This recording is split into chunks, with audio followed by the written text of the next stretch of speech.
Mr. Speaker, I seek leave for the House to sit beyond 6 p.m, if necessary, to enable the Honourable John Carter to complete his valedictory statement.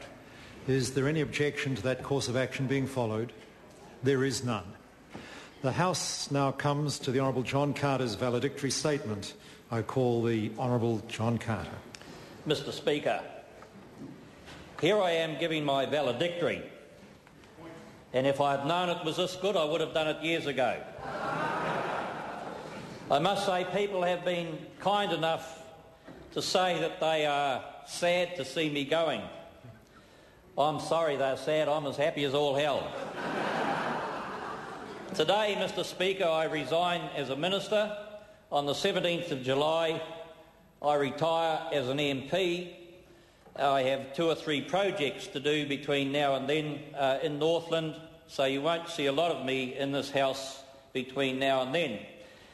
I came into this place nearly 24 years ago, 8,742 days actually when I retire, Mr. Speaker. I've been counting each and every one of them. 149 MPs have come and gone since I came into this place. 44 have retired, 18 have resigned for various reasons.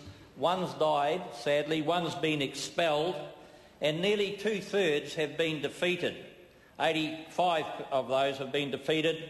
The average tenure is 6.6 years. Interesting, this job's not as secure as some think. When I came here, Mr. Speaker, there was no security.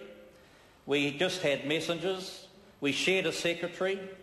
There was a men's bathroom, you will recall, down in the basement. And Muldoon and Longy were still striding around these corridors. I came in with an amazing group of people, 10 including myself, and then we added one to make the group 11, and they've all contributed in their own way to this country and to this Parliament, a Prime Minister, a Deputy Prime Minister, ministers, and a number of other important roles. Prime Minister, here's the question. You may well be able to answer this because you're normally very good. How come I got left with Walt Williamson and McCulley?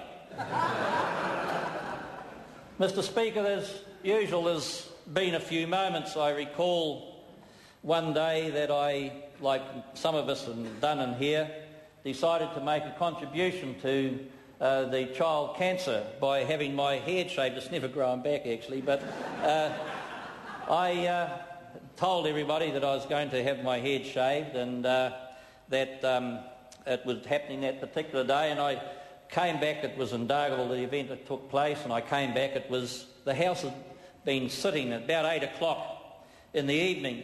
I walked in, I was the senior whip, and the House was functioning. There was about 15 or so members in the House, and of course I expected to get some catcalls and some ribald comments about bald heads and all sorts of things, etc., etc.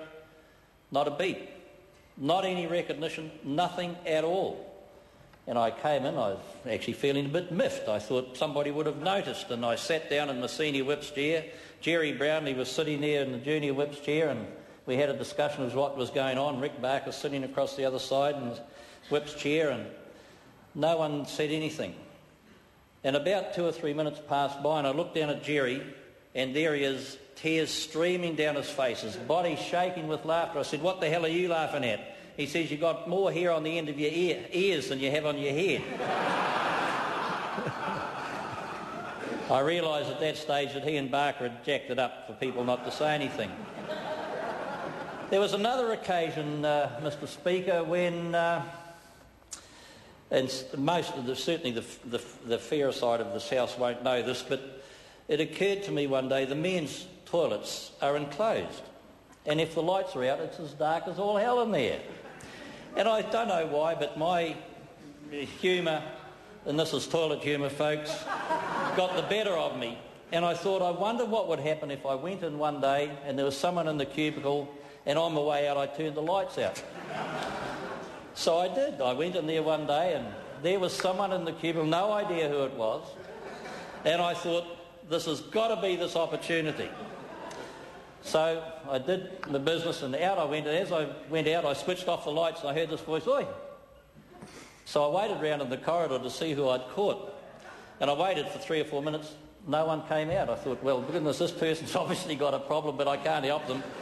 So I went into my office and I sat there, and about 10 minutes later, I went into Jerry's office to organise something for the house for the day.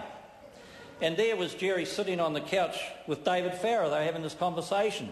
And I walked in to tell Jerry this very important business that was to occur in the house. And he waves me over. And he's come over and he sort of leant over to me. He didn't obviously want David to hear. He said, would it be all right if I had about an hour off? I said, what the hell do you want an hour off for? He said, I've had an accident. I've got to buy a new suit.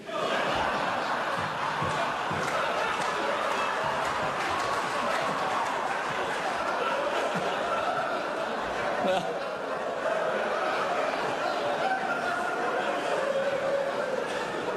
I want to put on record, it didn't actually, that wasn't true, but as it happened, I'd told him about this somewhere and he remembered it, and of course that was how the story went. And of course, then I can't help but mention the Hone affair, that this is the real Hone from the far north, by the way, folks. And the only thing that I want to say in that regard was that it was rather difficult because the Prime Minister, who had been waiting 10 years to meet the President of the United States, happened to be in the United States meeting the President at the time that the Hone affair occurred. I think otherwise I might have got away with it with a good boot in the proverbial, but unfortunately what happened was that the Prime Minister got his photo taken shaking hands with the President, and he appeared on page 8 of the New York Times and I appeared on page 1. It seriously pissed him off, I can tell you. And then I can't also go by without mentioning something that I didn't know about until Eric Roy actually told me what it was that I'd done, called a spoonerism.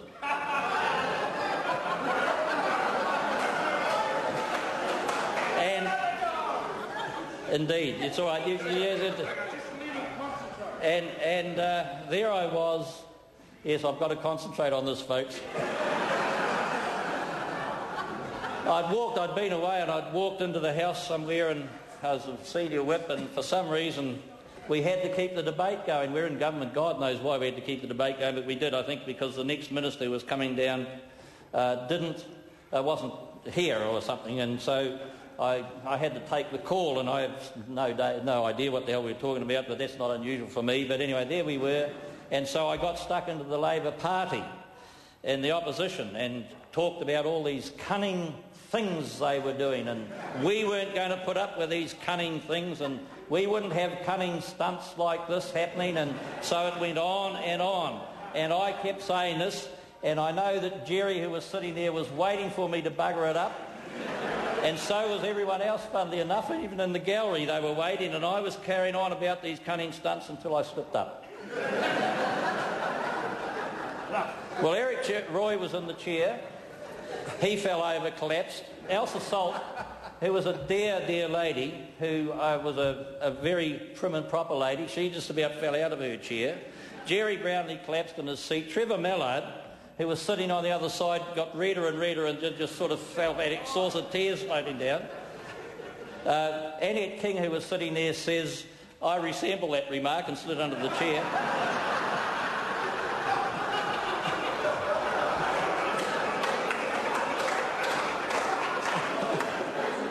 And the worst part was that I had to keep talking while the whole place around me was bloody hosing themselves laughing. But we got through it. The thing that disappointed me was, of course, that when I got my Hansard, I thought, well, I'll be the first person, because the Speaker couldn't pull me up because he was laughing. And I thought I'd be the first person that ever got that word recorded in Hansard. They wrote it down as a cunning trick.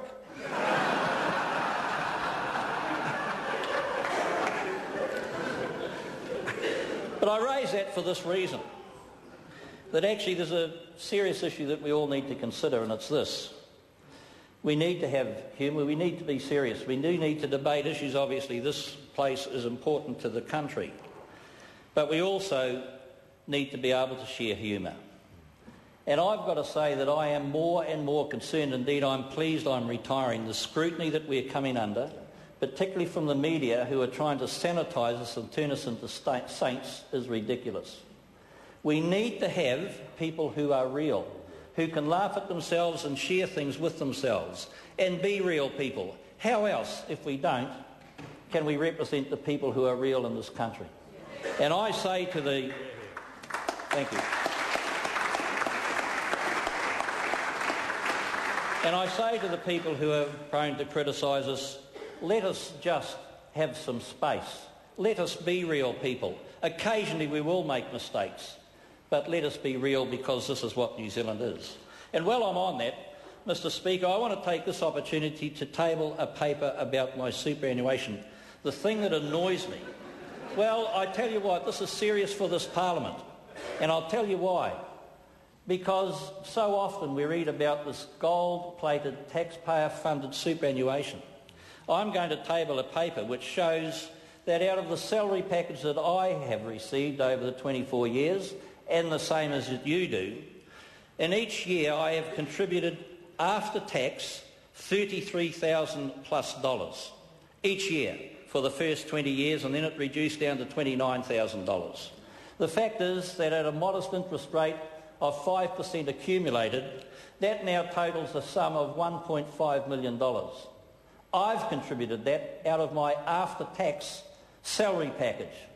I've contributed, not the taxpayer, I've contributed.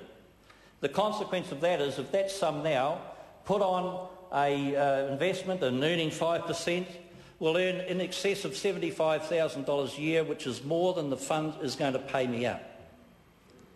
Not taxpayer funded at all. It's out of my money.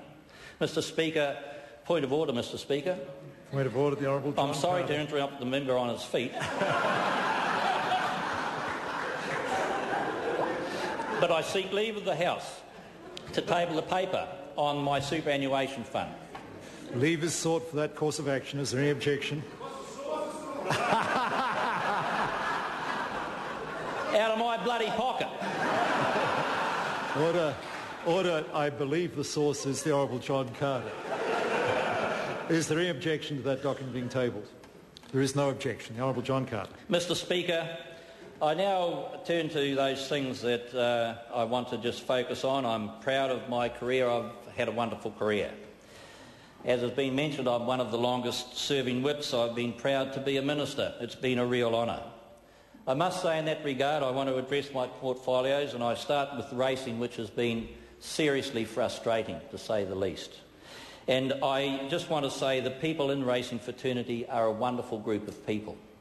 But sadly, until they realise that the changes that need to be made to the racing industry have got to come from within, it's not going to succeed. And we need to get more focus from within. And Craig, I say to you, good luck, my friend. Every minister, with one exception, has not been well liked. And I also want to thank Michael Stiassny, who's done the best job that he can under trying circumstances to get the changes that are needed. But if the racing industry doesn't change, in my view, it is doomed. I also want to comment on local government. And I've got to say that I was proud of the part that I played in the Auckland reforms particularly. It was an amazing change that we made. And working with the likes of Mark Ford and Brendan Boyle and so many others from the Department of Internal Affairs and local government officers, I've got to say what a wonderful team we had. But in particular, I want to commend Rodney Hyde for the leadership that he gave and the way in which he brought that team together to put together the Auckland reforms that are now such a success. I know there may be one or two who don't agree, but in the main, I've got to say it was an outstanding achievement. And Rodney, thank you for your friendship and thank you for the leadership. It's a real credit to you and to those who were able to work with you in that role. Thank you very much.